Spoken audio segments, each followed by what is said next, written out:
when you are playing, do you completely play just what's in your head, or do you use kind of concepts, tonality concepts? I see what you're saying.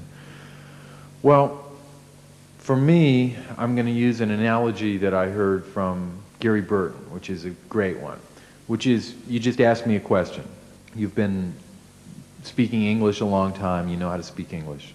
Somewhere in your mind, you were putting together verbs and adjectives and pronouns, and you were doing all the grammar that was correct for you to get the meaning across.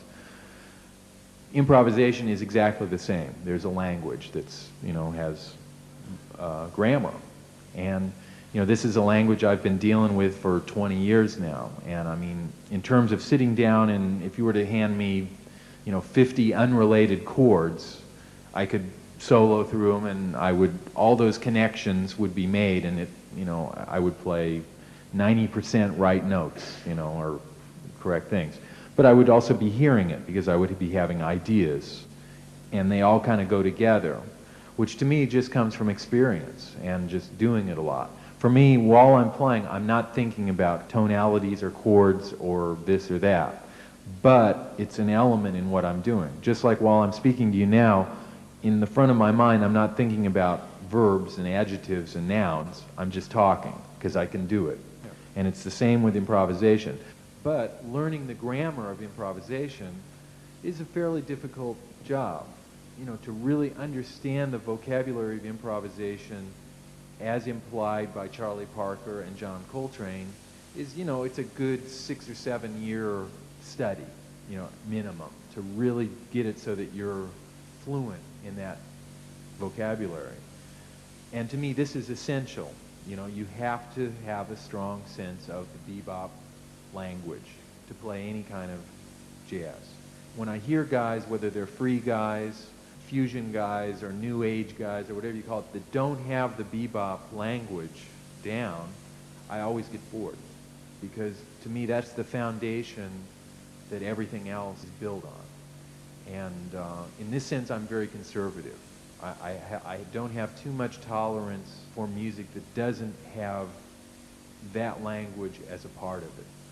You know, I guess the answer to your question is simple, which is, yes, I do think in terms of notes and chords and melodies, but it's, you know, on a subconscious level, and I'm basically, when I'm playing, I'm just playing what I hear, but all those other elements are in there. Yes, and is this already the 20 years, or because people are different? There are people who need to constantly know what they are doing.